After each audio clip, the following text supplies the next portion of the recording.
tonight. It is my pleasure to welcome Sara DiVello, co-chair of our festival, board member, author of Broadway Butterfly, and dear friend of our author, Lisa Genova. So please give a big warm welcome to Sara and Lisa.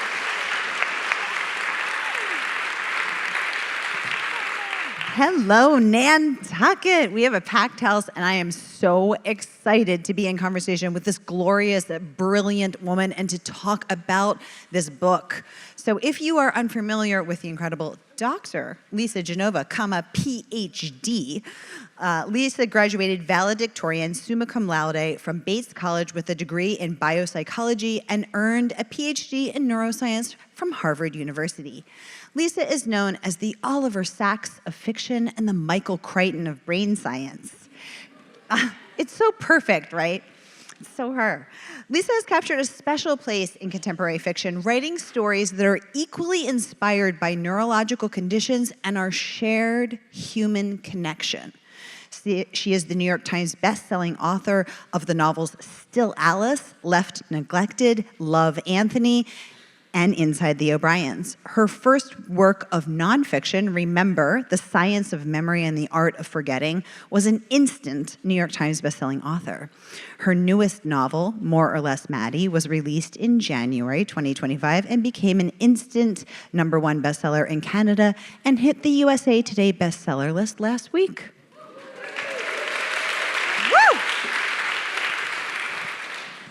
I am so excited to get to delve into this book because I got to read an early draft of this book when it was still a Word doc, and now I get to hold this glorious cover.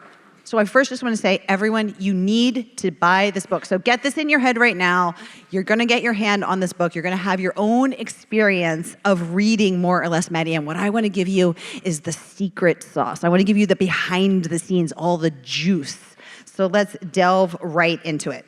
So, Lisa, you have a very special relationship with our beautiful island of Nantucket. First, with your book, Love Anthony, which takes place on this island, and I want to talk about that next. And also with More or Less Maddie, which many people do not know that special connection. Tell us what it is. No, nobody knows this but you. I wrote the first chapter here on Sara DiVello's couch. I looked over, and there she was in meditation, channeling, and then she started writing, and her fingers were flying, and I knew something was happening, but I didn't know what. And here you were on the other end of the couch with her dog Pelu, and I was on my end of the couch with my dog Peanut. And yeah, it's handwritten, the first chapter. And we looked back on it recently, and it's interesting to see, like, because, you know, there's editing, there's time for revisions and multiple drafts, and how fully formed that first chapter actually was. It was like, I should take a screenshot of it and post it somewhere. It was remarkably identical to what actually got published. For the longest time, I don't know how many authors out there, like, sort of like, you can see pieces of it before you know the whole story. And I knew this book began in Las Vegas, and I knew that I was gonna show you the aftermath of a manic episode, and her sinking into a deep depression, about to sink into a depression that would follow. And then we'd go back in time and see how she got there. And so, yeah, I wrote that first chapter here. And now here we are 3 years later on the stage talking with all of you. This is so great. So Lisa, as a neuroscientist with a PhD from Harvard, your research into the neurological conditions that you cover is rigorous, it is careful, it is extensive. I want to know all about that. And your research into the other aspects of the fiction, also rigorous, because your character, Maddie, is an aspiring stand-up comedian. And Lisa Genova, you went to stand-up comedian school. Tell us about that. Okay. So first, I take my homework very seriously. Like, these books are intended to help people who live with these neurological diseases, conditions, mental illness, feel respected, seen, heard, validated. And then for folks who don't know anything about these conditions, it's a chance to get educated. And I know at this point in my career, my books get used in med school, nursing school, PT, OT, speech pathology. Undergrad, my daughter has a master's in social work, and still Alice was required in her program, which was really cool. I know, right? So yeah, I spent a lot of time understanding what we do know about the neurological, and then talking to people who live with it and their families, talking to, in this case for this book, it was psychiatrists and psychologists, the world's thought leaders in research and treatment. But then I'm not writing just the neurological condition, it's the human condition. So what's the story? So my character's a comedian. I'm not a comedian, but I gotta do my homework there too, trying to tell the truth under the imagined circumstances. So yeah, it was still, I think it was like when was it? The research for this book was long, and I kind of paused to write the nonfiction book, remember, and then came back to bipolar. I did the bulk of the comedian research in like 2021, so it was kind of still pandemic-ish. I don't know if the comedy clubs were open at that moment, but so it was online, but it was out of Laughing Buddha Comedy in New York City. And I since have been to the comedy club there in Brooklyn. And so I've got a bunch of actual aspiring comedians in the class. And I did raise my hand at the beginning and tell the teacher, like, so I'm taking this class because I want to be able to write the stand-up comedy of my main character. And so she's only 20 years old. So I'm going to be taking this class as if I'm her. And he immediately said, no, you're not.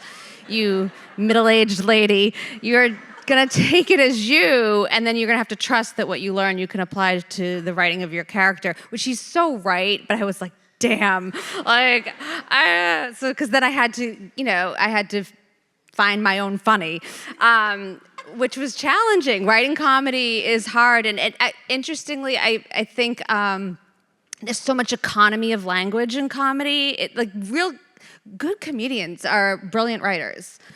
Yes. Yeah, because they tell you just enough and leave out, and it was a helpful skill, especially in crafting dialogue. I found it was helpful.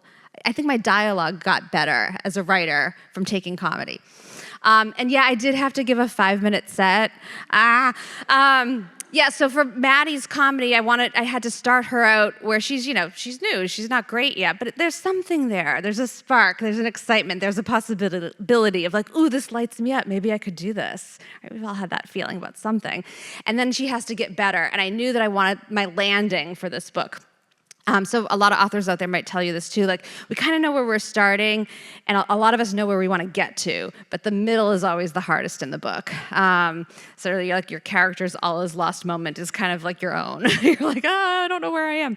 But I knew I wanted to end the book with her 5-minute set, or what would be a 5-minute set, where she's communicating what it feels like to live with bipolar, and inviting the audience to join her there and connect there and be okay with it with her, and to maybe laugh at aspects of it, because humor is a great place for us to connect over something uncomfortable or awkward. So yeah, I had to give a 5-minute set. It was over Zoom, so on the one hand it's cheating, it's not real, because I didn't have the live audience, but on the other hand it's harder because I didn't have the live audience, right? There's just like the faces on the screen, and you were there, and my parents were there. Which, I made the mistake of telling them, and then my mom demanded the link, and I was like, I've got dick jokes in here. Like, this is not good. Like, no, the horror. Yeah. And thong jokes. Yeah, so I did so all of Maddie's comedy I wrote separately, but I did give her one joke from my 5-minute set, and it's the joke about the thongs, if anyone's read it. Can you tell us the joke about the thongs? Oh my God, the joke, okay. Hold on. She says, I hate thongs.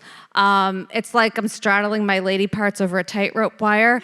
Every time I take a step, it's like I'm flossing the plaque out of my vagina. Thank you. Now picture Mr. Genova watching his daughter say that. Dad was okay. I was equally watching you tell that joke and then watching his face in the other Zoom circle react to that. And he was like, he was so stoked. My mom was standing there with an iPad filming it. I'm like, what are you going to do with that, Mom? Oh my gosh, I love it. So in the course of your research, you not only interviewed famous comedians like Amy Schumer, Maria Bamford, you also went to a psychiatric hospital because Maddie at a certain point ends up in a psychiatric hospital, unfortunately, several times. Tell us about that. The comedian part of the hospital? Can you tell us about both? Okay, yeah. So again, in doing the research to try and give you the most authentic version of this I can, like, how does a comedian go from like I'd like to Amy Schumer? Like, what are the steps? What is it like? What is it like to be a woman as a comedian? And I chose comedy, I should say, because so this book is a lot about what's normal. And who gets to say what normal is and how subjective it is. And if you're diagnosed with something like bipolar disorder, there's, your family is in a panic, right? And especially, mom and dad, they're like, oh my God, the average age of onset is late teens, early 20s. So you've just got one foot in adulthood. You're just trying to figure out who you are beyond, the opinions and expectations of the house you grew up in. And in swoops this massive diagnosis, which is so chaotic and so scary and uncertain. And the parents just want you to be safe. So they want you to be, and part of the treatment plan for bipolar is like to try and maintain a stable life. So you want to stabilize, right? So bipolar is an impairment in your brain's ability to regulate things like mood, emotion, energy, sleep, and thought. And so we want you to be, stable and safe. And so like a 9-to-5 job would be a great, like some kind of career that the family can say, oh, she'll, go to bed at a decent hour and she'll, it'll be safe. So comedy's not going to be safe. It's not a normal career. And so I wanted to raise the stakes in that way as well. So talk to Amy Schumer, Maria Bamford. Maria Bamford was a 2-for-1 because she also has bipolar disorder. Yeah, it's really cool. Again, like I love the serendipity and the magic of writing. I think a lot of writers will tell you there are these moments of like, just sort of like you feel like you're connected to the universe in some way. I know you have this in a big way. Years ago, I'd bought this book, Sick in the Head by Judd Apatow. He's a filmmaker. He's done a lot of comedies. And I didn't read it. I picked it up in a Hudson News in an airport. I had it on the shelf, bookcase by my bed, and hadn't read it. And then I'm beginning this book, and at some point I remember, I have a book on comedy somewhere. Hold on. So I pick it up, and each chapter is an interview with a different comedian. And, so like, Jay Leno's in there and Jerry Seinfeld and on and on. But I just, as I do, I just sort of flipped and opened it to a page, and it was Maria Bamford. And so I'm reading it, and he says she's his favorite comedian in the world. And so they're interviewing, and then I'm like, I went to college with Maria Bamford. Like she transferred out after 2 years because it turns out, as I'm reading, she says she has bipolar disorder. I'm like, you're kidding me. So like, she was one of the first people I reached out to. So yeah, I interviewed her for comedy and bipolar. There's a great woman, a comedian in New York named Marsha Belsky. You can Google her. She's famous she went viral for her bit on the 100 tampons that NASA sent the first woman to space with 100 tampons. She was going to be gone for like 3 days. Yeah. Hysterical. I knew I wanted the book to begin in Las Vegas, so I'm in Las Vegas with Maria Shriver doing an event to educate and raise money for resources for people with Alzheimer's. And so while I'm there, I'm like also going to go research my book for bipolar. And I met a woman named Shema Tash who does like 200 shows a night out there. So interviewed her.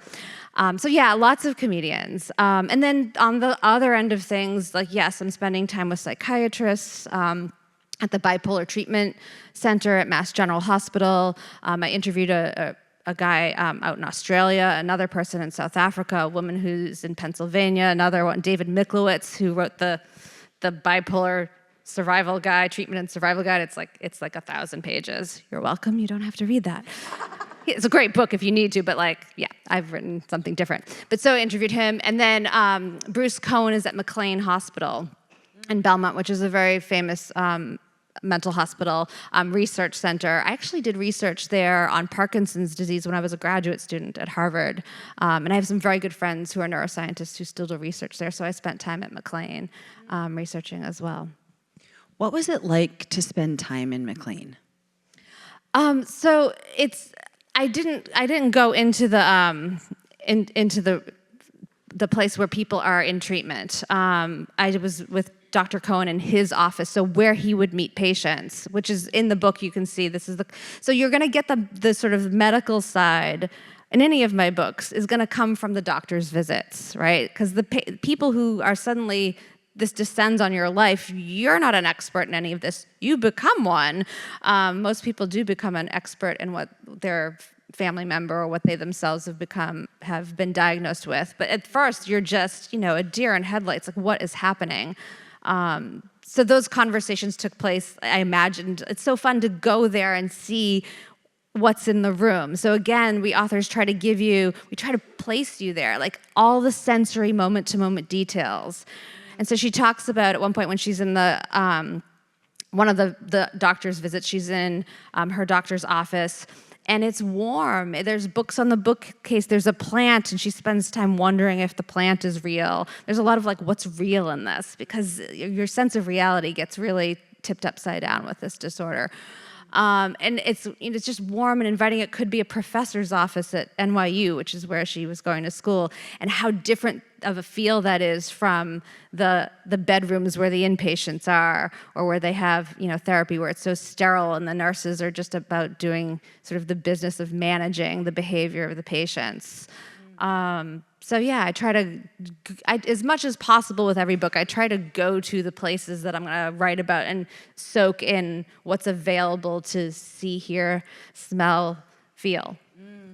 And what I love about all of your books, and what I really loved about this one, is you feel that sense of place so deeply. I felt what it was like through the pages of this book, what it is to be in a psychiatric hospital, to be in this place that Maddie would rather not be, would rather be anywhere else than here, but where she has to be at that time, and to be in the dark night world of the comedy, stand-up comedy centers, and to be in the Connecticut Country Club of her mom. And all of these places bring us in so deeply. And what I love is because you are a scientist, I know that what I'm learning about the neurological conditions that you cover is real and true. That doesn't come from your imagination. So I'm learning more about these neurological conditions. And then in More or Less Maddie, I'm also laughing my butt off because there are so many funny scenes. She's irascible and lovable and irrepressible. I just love this young lady. Thank you. That was another decision, a reason to pick comedy for her, because this can be a really heavy topic at times. Yes. And so it was a chance to introduce some levity here and there, and to make her really relatable. Yes. Yeah. Her mom is getting one of my favorite scenes in the book is her mom's getting really frustrated with her. And she says, Maddie, you just keep making the same mistakes over and over, and I keep having to bail you out. And Maddie's interior monologue is strong words from a woman who's had 3 kids. I laughed out loud. I read that over and over. What's your favorite scene in Maddie? Oh, gosh. Well, I really enjoyed writing her manic episodes. Yeah, and I mean no disrespect by that, because going through a manic episode is, it's actually a lot of fun at first for most people who have bipolar, because they call it hypomania. You're not quite in a full-blown manic episode yet, where you can have delusions and hallucinations, and you're often so revved up and believe things that just aren't true, and you end up spending thousands of dollars you don't have, or having sex with multiple partners when you're married, or believing that you're going to start a fashion label, or you're now a race car driver, or you're going to start a new religion. You quit your job, you fly somewhere, you can blow up your life in a full-blown manic episode in all kinds of ways. But hypomania is before that, and you've got tons of energy. You probably aren't sleeping much at all, if at all, and you're not tired. And you have a lot of confidence. And so if you're good at anything, at that point, you can be really productive. It's everyone I talked to with bipolar said if you could give me a medication that could just keep me in hypomania and never pay the price of a depression, like I would take that all day. I'd take that. But yeah, and it's like so it's like you're really caffeinated, but without any like nausea or jitteriness. So hypomania is great. Mania can be great. It can be. Sometimes you can have a mixed episode where in addition to feeling like really revved up and exuberant and excited and super confident, tons of swagger, but you might also start to feel agitated and restless and annoyed and like, God, everybody else is talking so slow and they're dumb and they can't keep up. And so you end up like, lashing out at people. But writing the manic episodes was fun for a writer because even as a woman too, is like there's no guardrails. Like there's no like being polite anymore. So creatively it was really fun. Like what is she gonna do when there are no more rules? And so it was also the experience of it felt breathless to me. Like when for anyone who's read this, like the first manic episode where she's texting people all night long. So this is if there's someone in your life who you think might be developing bipolar disorder, like one of the symptoms of an oncoming mania is they're calling you, texting you like all through the night, or their Instagram stories, they'll be like, 100 little slivers because they've posted everything, and maybe they're posting stuff that doesn't make sense. The texts to you are a little odd. So she's texting her sister all night long about like, I've got this great idea. Like I'm gonna be writing Taylor Swift's memoir and Netflix has asked me to do a 1-hour comedy special and it's amazing. I need you to hear it. And so she's like, and then she gets sort of agitated halfway through. Her mother suddenly, there's a text, like she's been up all night and now it's morning and the mother's like, hey, you haven't returned my calls. Like, so she's only an NYU student and her credit card is yoked to her mom's and her mom's like, hey, there's thousands of dollars on my credit card. I've just canceled it. Did you make these charges? Call me right away. And then Maddie's mood shifts from sort of exuberant to pissed off. And so now she's attacking her sister. And by the end of that scene, it's like scorched earth. And I finished it and my heart is going. And I for those of you who've read it, I hope you feel as breathless as I did while I wrote it. And then there's another manic episode later where she's at her sister's bachelorette party, and a series of things happen where she's off to the races, and now she's got to get to Houston to open for Taylor Swift.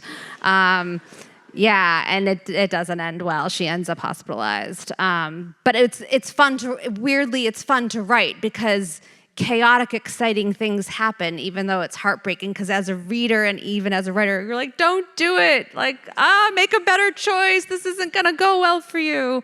Yeah, as I was reading it, they are breathless. Those two scenes and the scene at Thanksgiving where she grabs the knife out of the knife rack and turns on her mother. And I was like, it is breathless. That might be my favorite. Yeah, Alice read, and we don't often read from our books. I think it's more exciting to be in conversation, honestly. If I'm just up here reading, it's just it feels more passive. You guys could just sort of snooze. But I read that for an event called Earful in Boston, and I hadn't read a passage of this book ever aloud to anyone, and it was fun to read that out loud. It's exciting because it's unexpected. There's a lot that catches you off guard, and that's kind of fun to read. Yeah, and I marvel at that as a writer because I don't think I could do that because I'd be like, oh no, that's not a good idea. Don't do that, Maddie. And I'd be like, no. But you pedal to the metal over the edge. You got to do it. Again, my intention is to tell the truth and portray this with accuracy and dignity. So I'm not portraying anything in Mania that I'm not taking advantage of it and making it untrue. I'm sticking with what would this young woman do in her manic episode? What would she believe? What could happen?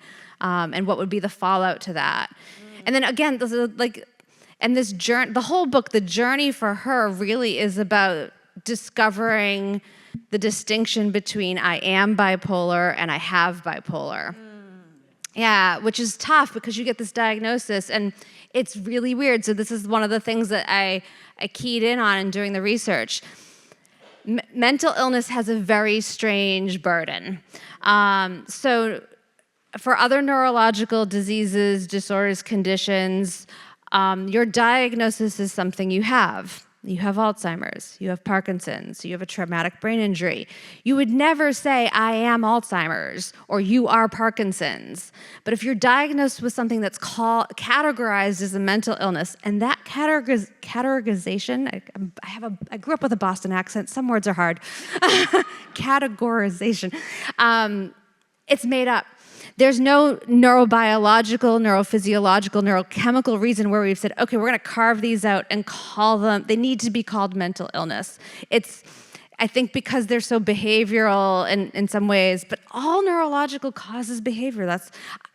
There's no reason for it. So we have a bucket of conditions we call mental illness, and it seems that those are something you are. Right? So it's very common for people to say, she is bipolar, you are depressed, he is schizophrenic. And I think that, for some folks, I did interview a couple of people who were like, I'm okay with that. I own it, and I'm open with talking about it. And so it doesn't lend to shame and secrecy and isolation and alienation and otherization. But for most people, it's tough because if you're, especially young, you're told you are bipolar, and then it becomes the sum total of your identity, right? Even if that's subconsciously. And so then there's not room for you to be other things, right? And then other people see you that way too. Well, oh, she's bipolar, and there's a level of dismissiveness and distrust and fear if that's the sum total of who you are. So if you can make it something you have, then it's part of you. But now there's room and space for other stuff. And I think that was one of the things I found to be an important way for people to figure out a way to live with this and thrive with it, is if it becomes a part of you and not all of you. And you also drew that point where in the book you talk about how if someone doesn't, and often it's young men, don't like a young woman's behavior, they'll say, oh, she's crazy, she's bipolar. When she's actually not. She's angry because you cheated on her, or she's upset about something. But perfectly justifiable emotional response to your behavior. Right. I have a lot of feminist commentary in this book as well. I just felt like young women are really more. They thankfully are more emboldened to speak up. I think that's one of the plus sides of social media today. Like, women are able to talk about, wait a minute, this isn't right or fair. And so I wanted Maddie to have that younger, stronger position on, wait a sec. So men will, a lot of us young men in particular will say, well, oh, she's acting crazy. She's so bipolar. Or the use of the word is so derogatory.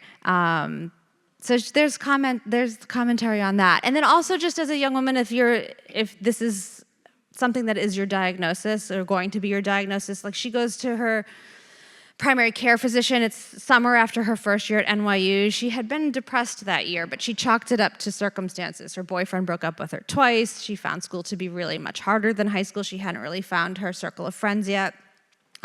So she has to fill out this questionnaire and tries to kind of hide that she'd been a little depressed because she doesn't really want to have this conversation with the doctor. She just whatever, I'm fine.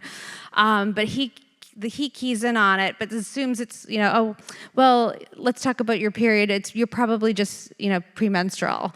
I'm gonna refer you to a gynecologist. You should get sorted out anyway. You're at the right age. So she gets to the gynecologist, and she's like, well, maybe an antidepressant, but she doesn't go there. Like, it gets dismissed. It's like, oh, let's just put you on birth control. That'll help. So the dismissiveness of women's the full range of our human emotions is a real thing and can get in the way of a proper diagnosis. So that's in there as well. I loved that you brought that up. I think that many people might be surprised, or maybe I was just surprised, because when I picture Lisa Genova, neuroscientist, I would assume that you are a plotter, that you have a spreadsheet, and that you have rows and columns and scenes mapped out, the chapters, and you're very scientifically plotting out your book, maybe wearing a lab coat, I don't know. But to my very great surprise, Lisa Genova, you do not plot your books at all. Tell us about your creative process. No, I don't. And I was, after I didn't with Still Alice, and then when that book was done and I decided I was going to continue in a career as a writer, I panicked a little because I was like, oh my God, am I supposed to be plotting my books? Like, was I just really lucky with this and it just happened to work out? Like, maybe I don't really know what I'm doing. And I was relieved to hear that many other writers don't either.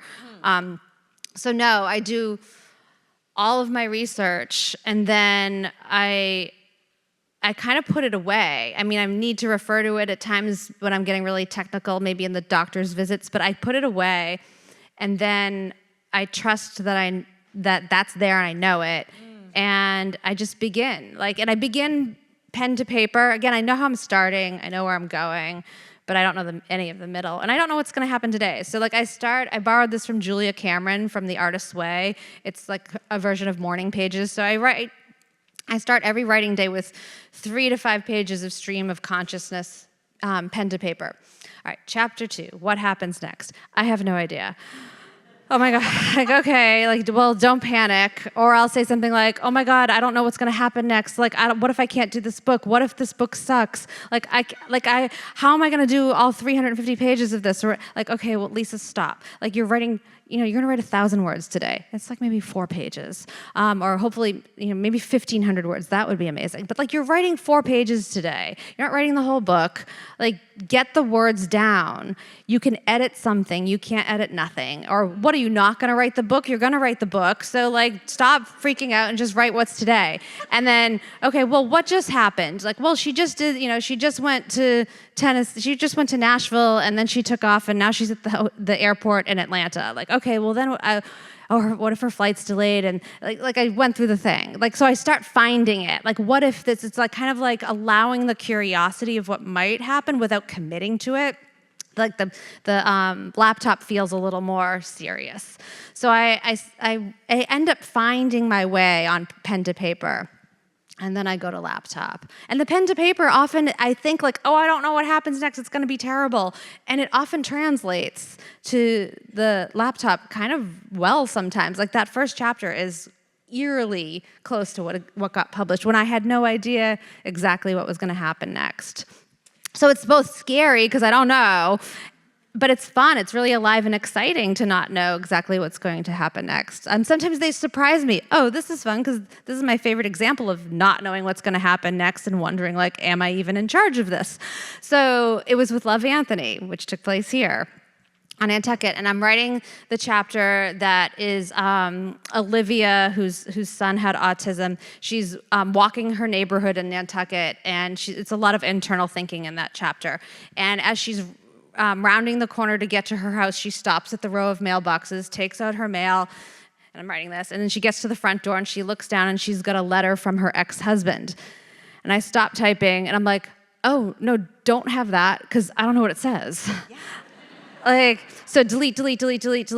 Now she's back in the neighborhood. She's thinking, she's walking, she grabs the mail, she gets to the front door, and I'm like, Mother of God, she still has that letter. What?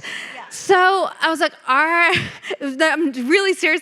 I was kind of freaked out and panicked because I'm I don't know what it says. And it's the end of the chapter, so that has to be a moment that matters because it's going to carry, I'm leaving you on a note you're going to want to turn that page and it has to thread through.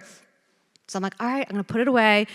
And tomorrow when I sit down, I will discover what's in that letter. And I loved what was in that letter, but I had no idea going into it. Well, where did it come from? I have no idea. Well, but she insisted that she had it. Yeah, I think what fascinates me is that you are a neuroscientist. You know more about the brain than I ever will. You can tell us, in fact, you have told us in your nonfiction book, Remember, The Science of Memory, The Art of Forgetting, how the brain works, how it retains memories, why we can't remember everything, why we walk into a room and say, where are my glasses? And they're on your head. Why am I in here? You understand the brain and how thought works and how memory works. And yet you are asking, where is this coming from? Or you woke up... we don't know. Well, where do you think it is? What we don't know is far far exceeds what we do know. Like, we know this much about how the brain works. So I know about what we know about, but beyond that. But you were waking up in the middle of the night with comedy skits coming out of you. Yeah. Where's that coming from? I don't know. This happens to you too. I know, but I'm not a neuroscientist. No, well, we don't know. But so, I mean, well, like, we could go into this. I don't know how much time we have, but like, yeah, there's your frontal lobe, and your prefrontal cortex is in charge of a lot of conscious thought, decision-making, problem-solving. But it's the conscious effort, requires a lot of energy. But below that, like subcortical, it's more parts of the brain that they often called reptilian parts of the brain, which sounds like there's a snake in there, but there's not. Lizard. But it's just an older part of the brain, and it can be working on things unbeknownst to you, below the level of consciousness, and requires less energy. But oftentimes, it's working on making associations, and neural pathways are being traveled trying to, in some ways, solve problems. It's like, so if you think of the frontal cortex as like the CEO or the C-suite of your brain, the worker bees are below that, and they're often getting stuff done for you that you're unaware of. So maybe while you're sleeping, some of that processing is happening, that you've put it to work. So like I did that with Still Alice. I had the book done, and I didn't like how it opened. I wanted it to be something different than it was. And I, before bed, said, all right, I need a better first paragraph to this book. I don't know what it is, but I need a different way to start it. And I am not an early riser. I woke up at like 6 a.m. that morning and wrote it as fast as I could on a piece of paper.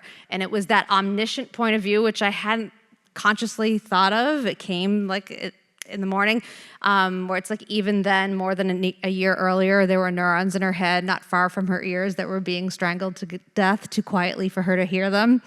Yeah. Some would argue that, oh God, do I know it? Well, beyond that, anyway, you don't need to hear it. But yeah, so like that very different voice, that omniscient sort of like, what are the cells doing in her brain that are actually dying and she doesn't know it? Like, was it molecular murder or cellular suicide? Yeah. So that came to me. So I think that, again, if you've seen so many writers here this weekend, which has been amazing, there's a hard work, intentional, conscious quality to what we do, and I think there's magic that happens too, and to be open to the serendipity, to open to those moments that can't be coincidence, to trusting intuition, and that there's something that if you really sort of available to the story you're trying to tell, I find magic with every story. Well, magic is a perfect note to end on. I want this to be a conversation, so let's open up the conversation. Right over here, second row, middle. What questions do you have for Lisa Genova? It's actually not a question. I wanted to tell everyone that I did the audiobook of More or Less Maddie, and I highly recommend it because it's a young woman's voice. I don't know if she's young. Yes, it's Tessa Albertson. She played the daughter on the series Younger. If anybody's seen it. So it just resonates when she's narrating it. So I highly recommend it, that's all. Who else has a question? Right down the middle. Hi, Lisa.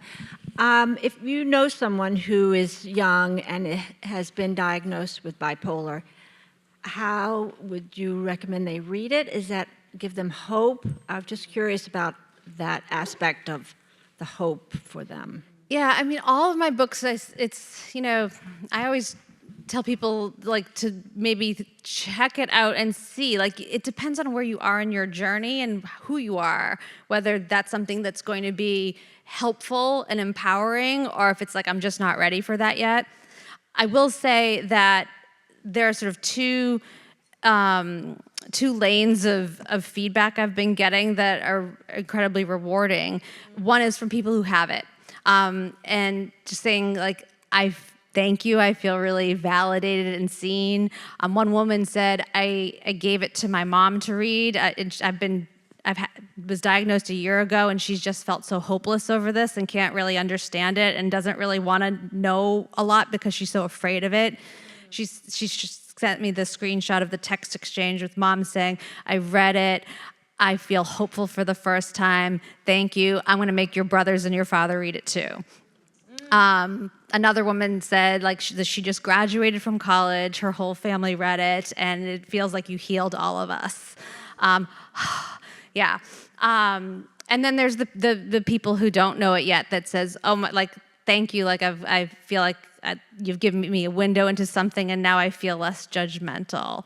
And I was guilty of that too. I could share real quick, like, I think one of my preconceptions going into this, and I was guilty of, is if someone had said like, oh, the so-and-so has bipolar, and he was just hospitalized, blew up his life, did this and that, he went off his meds.